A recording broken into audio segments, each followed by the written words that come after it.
Good day, everyone. This is Mark Schmidt, Superintendent of Schools, with an update regarding last night's board meeting, which took place at 7 p.m. October 21st. The first item of business was the recognition of our school board, as it is school board recognition week, February 24th. We'd like to thank our school board members for all they do for our district and for the children of our communities. Next item was our consent agenda, and our consent agenda had a couple, some cash and donations, approval of a lease with the golf course for our golf team, as well as freshwater options.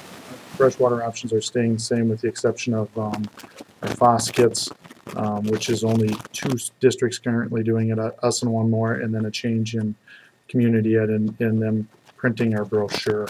Both of those are done for financial reasons. Next was our finance items. Our financial committee had a report regarding the spend down of our OPEB dollars. Our OPEB dollars are post-retirement dollars that the board bonded a number of years ago. We've been able to leave those for the last couple years. However, now, given our budget situation, we need to have a plan to spend those down.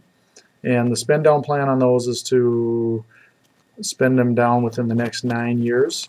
And the reason for 9 years is we also have an energy savings loan, which is currently being paid for through savings of energy, whether it be through our boilers or ventilation, our lights, those type of things.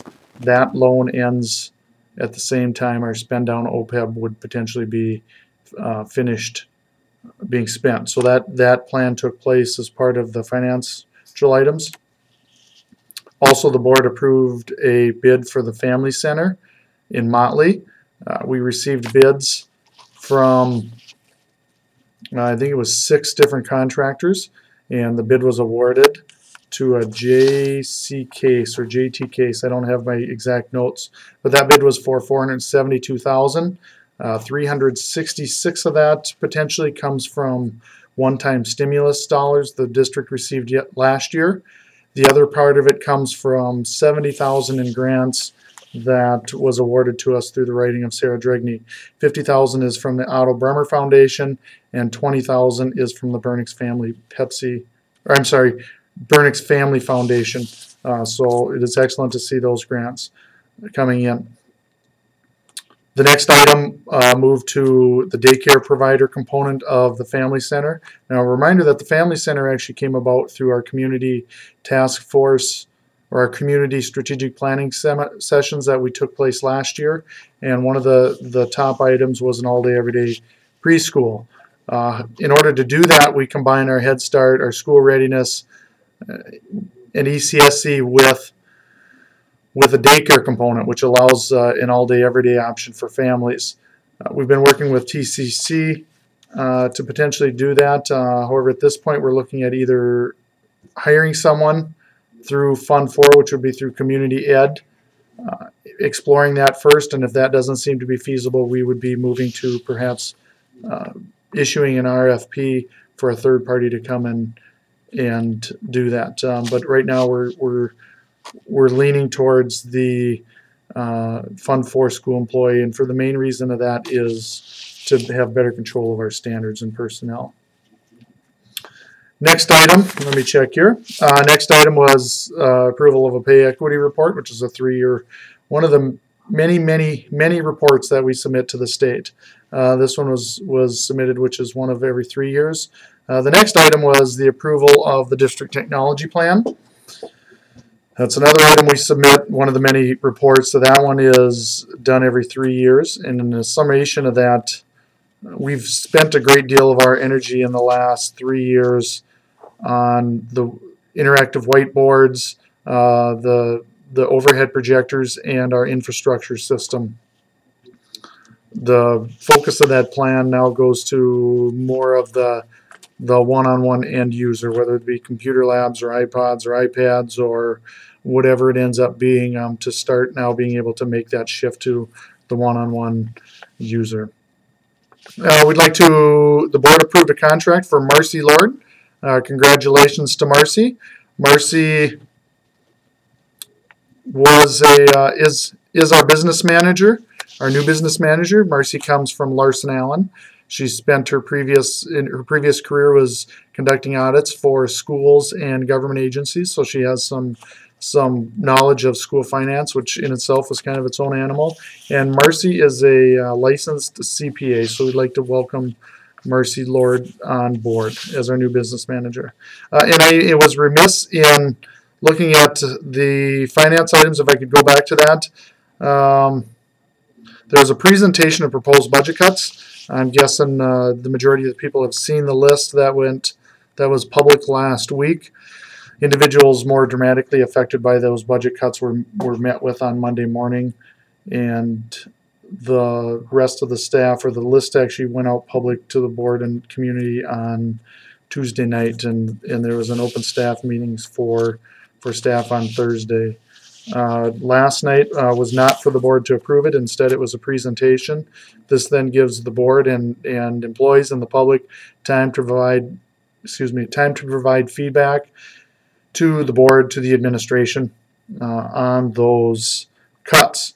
And those cuts were put together from the administrative team, and we worked. Our primary focus was to help protect class sizes in those reductions.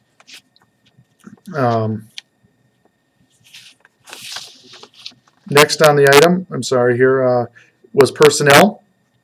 We approved our slate of spring coaches, so congratulations to all those coaches that have been approved. The board approved a year of unpaid medical leave of absence for Aletha Flickinger, approved a remainder of the year leave of absence for Deb Eagletail, approved an extension for a special ed contract for Jennifer Grunwald, and approved postings for high school special ed para contingent on a student's IEP, and that was kind of a month-by-month basis from what I understand.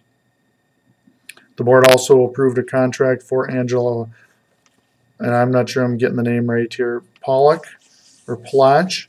Angela is our new accounts receivable and bookkeeper, other position is what her contract says. This is part of an upcoming reduction in the business office. If you look at the list of budget reductions, you'll see 45,000 some in the district office. That shift is part of that, as well as part of a new contract with Marcy and the business manager. Finally, we had a number of reports, and then the board moved to a closed session for the discipline action of a student, which was then reopened, and the board took action to exclude a student for up to 1 year. With that completes our board agenda, or the board agenda for last night.